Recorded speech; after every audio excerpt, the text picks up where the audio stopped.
riding on the wreckage of a Ukrainian drone in Kazan.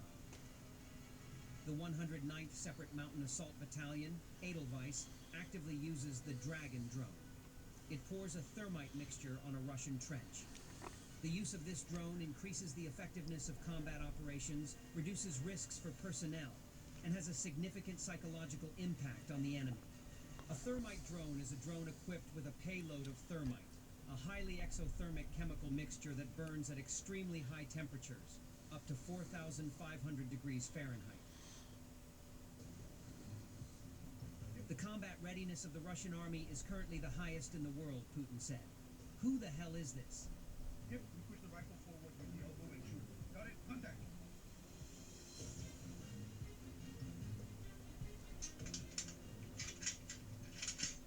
Well, that's the second category. You need to bring it to your shoulder there. The stock to the shoulder then.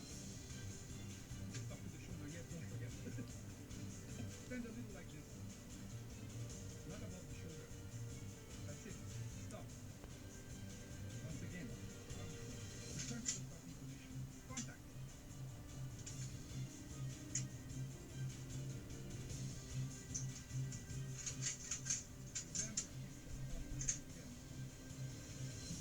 Come on, raise the traffic to me.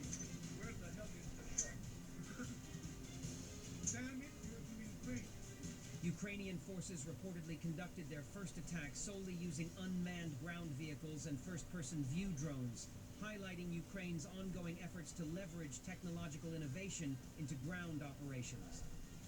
The spokesperson of a Ukrainian brigade operating in the Kharkiv direction reported on December 20th that Ukrainian forces conducted their first ground attack exclusively using robotic systems instead of infantry on an unspecified date near Lipsy, north of Kharkiv city, and successfully destroyed unspecified Russian positions during the attack.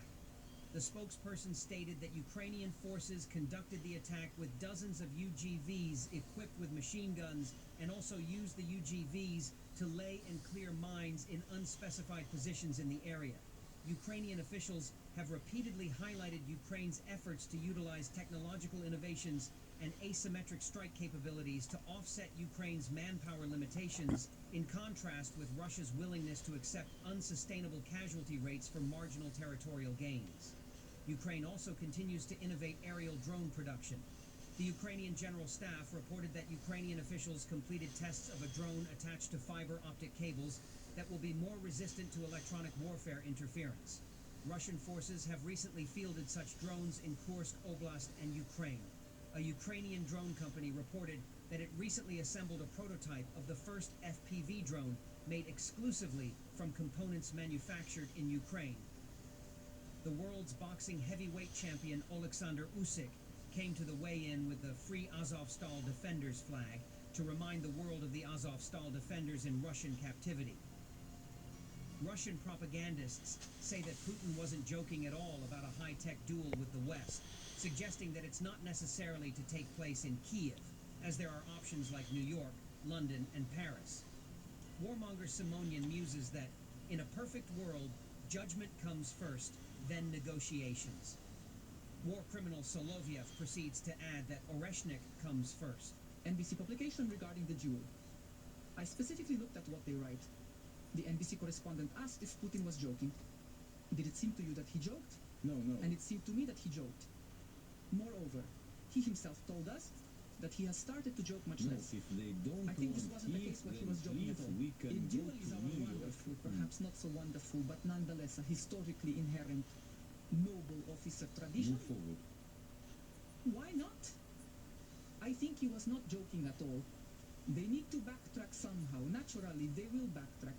As we have already established, they are crafting a narrative, using language not from a poster, suggesting that he joked, but we will not take it seriously. But that's not the case. But if they're shy about choosing a target, let's Yes. About the negotiations. who was in this London? They also Paris? endlessly write negotiations, as if these negotiations... We need them. Yes, we need them. As if we have already agreed to them.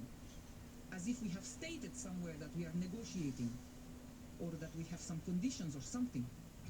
In my opinion, negotiations first, and then negotiations. like this Isn't it approach. true?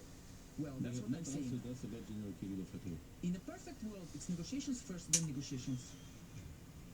Well, in a slightly less perfect world, it's still negotiations first, but then negotiations anyway. Still the same at first. Yes, Oreshnik would be nice. Very interesting what they will write about this duel We still tomorrow. need to get through this night. Thanks for watching, and don't forget to subscribe. Also, if you want to support Warthog Defense, please become our member.